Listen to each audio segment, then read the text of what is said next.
하나님, 이 새벽에 오늘 저희들을 깨워주셔서 오늘도 주님께 기도하고 주님의 말씀을 듣게 하시니 참으로 감사합니다.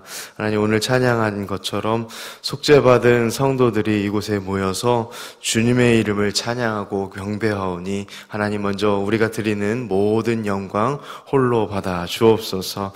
하나님 아버지, 오늘 이 새벽에는 하나님, 굉장히 무시무시한 하나님의 재앙에 관한 말씀을 보려 합니다. 하나님 아버지, 우리가 이 본문을 보면서 이 재앙에 관한 하나님의 말씀을 보면서도 아버지 하나님, 우리를 향한 하나님의 은혜와 그 모든 베푸심이 무엇인지를 또한 같이 깨달을 수 있기를 원하나이다. 주님, 저희들에게 하나님께서 하시고자 하시는 말씀이 무엇인지를 잘 헤아려 볼 수 있도록 하여 주옵소서.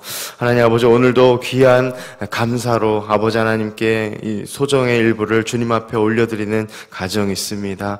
범사의 감사함으로 아버지여 주님 앞에 올려드리오니 주님, 이 모든 것들을 헤아려 보시고 하나님께서 더욱더 부을 것이 없도록 붙지 아니하나 나를 시험하라 보라 주님께서 말씀하셨듯 아버지 하나님, 이 가정에 더욱더 만복으로 채워주시기를 원합니다. 아버지 하나님, 오늘도 주님 말씀하여 주옵소서. 주님의 종들이 듣겠습니다. 존귀하신 예수님의 이름으로 기도합니다. 아멘. 함께 보실 말씀 열왕기상 21장 17절에서 29절 말씀까지 보도록 하겠습니다. 매일 성경 본문에서는 조금 더 앞절이지만 제가 17절부터 29절까지의 말씀으로 오늘 본문 삼고자 합니다. 17절 말씀 제가 먼저 교독하고 29절 합독하여 읽겠습니다. 여호와의 말씀이 디셉 사람 엘리야에게 임하여 이르시되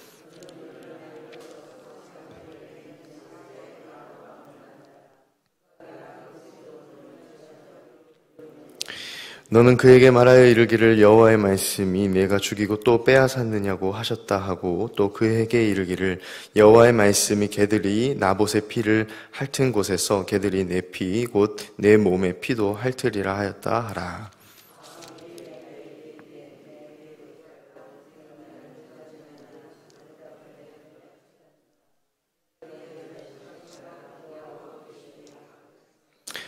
여호와의 말씀이 내가 재앙을 내게 내려 너를 쓸어버리되 내게 속한 남자는 이스라엘 가운데 매인자나 노인자를 다 멸할 것이요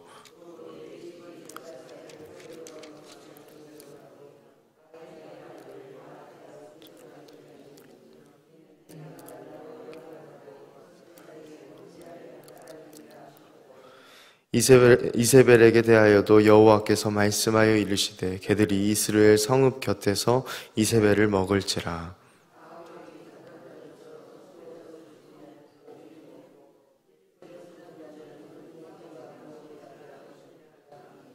예로부터 아합과 같이 그 자신을 팔아 여호와 앞에서 악을 행한 자가 없음은 그를 그의 아내 이세벨이 충동하였음이라.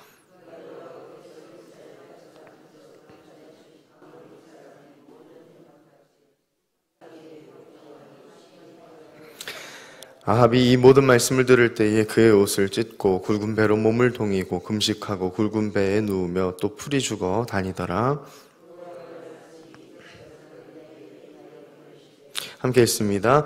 아합이 내 앞에서 겸비함을 내가 보느냐? 그가 내 앞에서 겸비함으로 내가 재앙을 저의 시대에는 내리지 아니하고 그 아들의 시대에야 그의 집에 재앙을 내리리라 하셨더라. 아멘. 오늘도 귀한 새벽 하나님께서 허락하셨습니다. 어느덧 금요일을 맞이합니다. 하나님께서 베푸신 은혜가 무엇인지를 오늘도 경험하시는 오늘 하루 되시길 간절히 소망합니다. 오늘 본문 말씀은 어제에 이어서 굉장히 무시무시한 하나님의 어떤 심판 그리고 그 재앙에 대한 내용입니다. 아합과 이세벨은 죄 없는 나봇을 거짓 위증으로 그를 돌로 쳐 죽이고 그 피를 모두에게 돌리려는 악행을 계획하였고 실제로 오늘 본문에서 보면 그 일들이 이루어진 것을 우리가 알 수 있습니다. 나봇의 포도원을 탈취하게 된 그들에게 하나님께서는 엘리야를 보내시죠. 26절 말씀에 보면은 또 그 앞절에 보면은 이 아모리 자손의 행함같이 악하였고 아합처럼 그렇게 악행을 저지른 자가 없을 정도로 악했다라는 말을 합니다. 하나님을 완전히 모르는 이 아모리 자손의 우상숭배의 그 격과도 비슷할 정도의 그 죄악들과 견줄 정도의 이 아합 왕의 악행이 심각하였다라고 덧붙이는 말입니다. 여러분, 강한 자에게는 하나님께서 강한 자의 책무를 더하시고 리더에게는 리더의 책무를 분명히 물으십니다. 마찬가지로 아합은 강한 자로서 자신이 왕으로서 왕의 책무를 다해야 할 의무가 있었는데 그것을 고의적인 회피로 그렇게 나봇의 포도원을 갈취하는 것을 봅니다. 하나님의 말씀을 더 듣고 순종하여서 약한 자들, 가난한 자들, 또 억압받는 자들에게 도움을 주어야 할 그가 오히려 하나님 말씀을 어기고 탈취하고 하나님께서 싫어하시는 죄를 범하는 것을 알게 됩니다. 그런데 여러분, 오늘 말씀을 보면 우리에게 압권은 어디인가 보면은 제가 보기에는 27절부터 29절 말씀인 것 같습니다. 29절 특히 아합에게 하나님께서는 하나님의 진노를 철회하십니다. 일부를 철회하시고 그런 이 철회하심에 대해서 우리에게 기록하셔서 우리에게 이 말씀을 보게 하십니다. 여러분, 그렇게 악한 아합에게 하나님의 이 진노를 철회하심이 선뜻 이해하기가 어렵죠. 어떻게 그렇게 악한 왕 아합을 하나님이 용서하신 것인가? 나봇의 이스라엘 땅에서 그 나봇이 죽었던 것을, 그 피를 하나님은 모르시는 것인가? 잊으신 것인가? 쉽게 그렇게 상쇄하신 것인가? 우리는 그런 의구심과 궁금증을 가질 수밖에 없습니다. 여러분, 어떻습니까? 하나님은 정말 이 악한 왕의 이 악행을 다 그렇게 없이 하신 것일까? 여러분, 결론부터 말씀드리자면 사실은 그렇지는 않습니다. 그렇지만 하나님께서는 그 당시 아합 왕의 전심으로 뉘우치려 하는 그 당시의 태도를 참작하셨습니다. 완전히 사하신 건 아니지만 잠시 유보하는 은혜를 베푸신 것입니다. 이렇게 말할 수 있겠습니다. 그는 죄와 싸우되 피 흘리기까지 대항하지는 못했습니다. 야고보서 말씀처럼, 히브리서 말씀처럼요. 결국 아합 이후에 그의 자손의 집과 피 흘림이 어떻게 됩니까? 끊이지 않도록 결국에는 하나님께서 그렇게 심판하십니다. 나봇을 죽인 이스라엘 그 땅은 아합 왕의 후대에는 24절 말씀에 무시무시한 예언의 성취가 이루어집니다. 24절 말씀, 아합에게 속한 자로서 성읍에서 죽는 자는 개들이 먹고 들에서 죽는 자는 공중의 새가 먹으리라고 하셨느니라 하니. 아멘.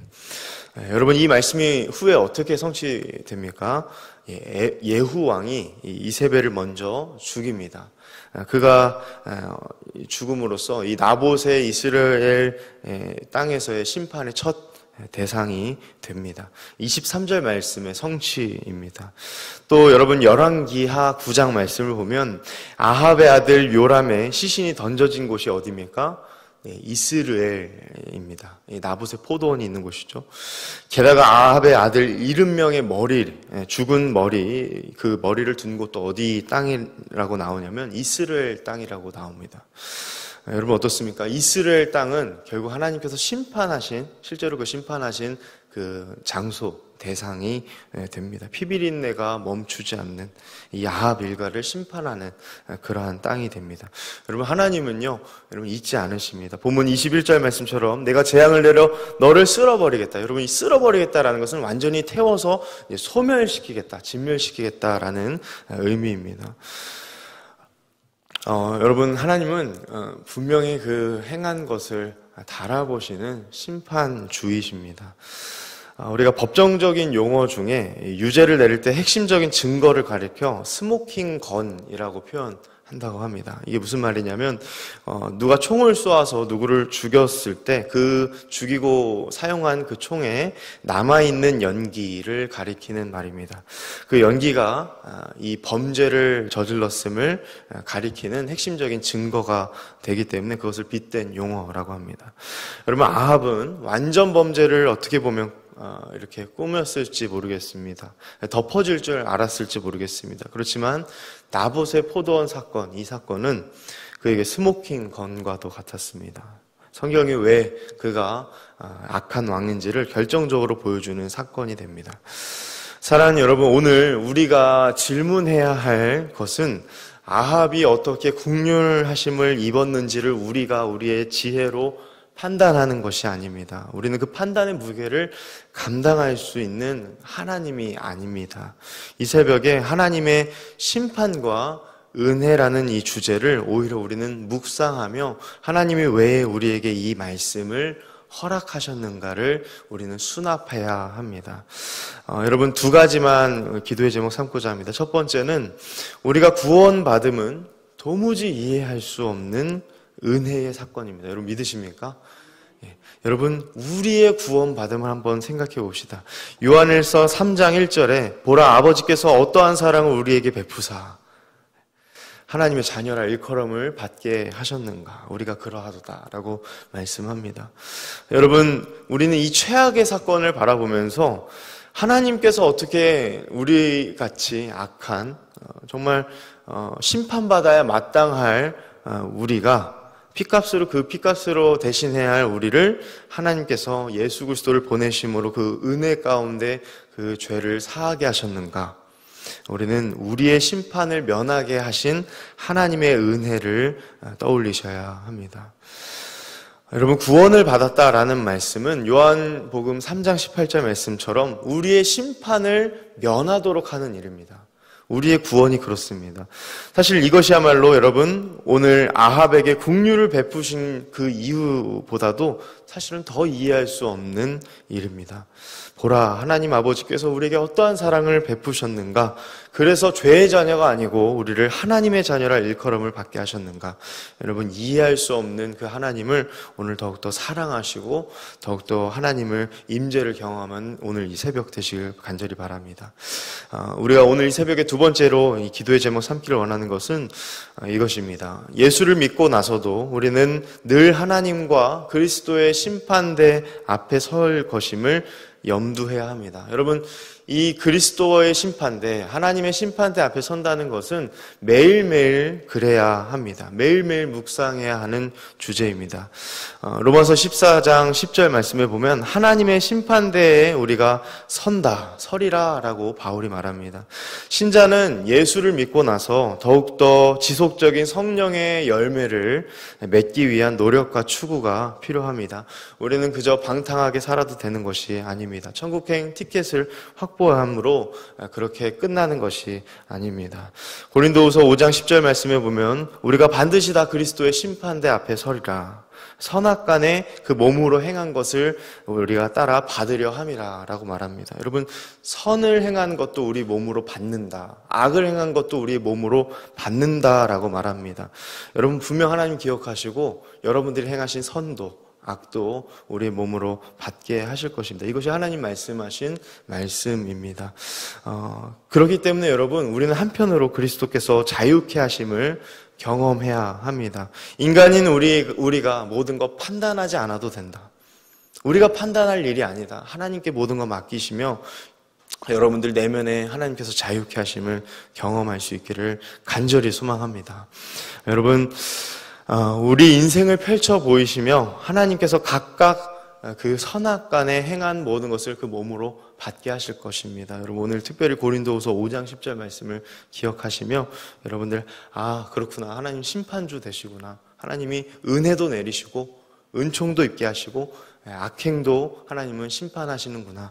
여러분 그 다스림심 속에 우리 안에 우리가 있음을 기억하는 오늘 이 하루가 되실 간절히 소망합니다.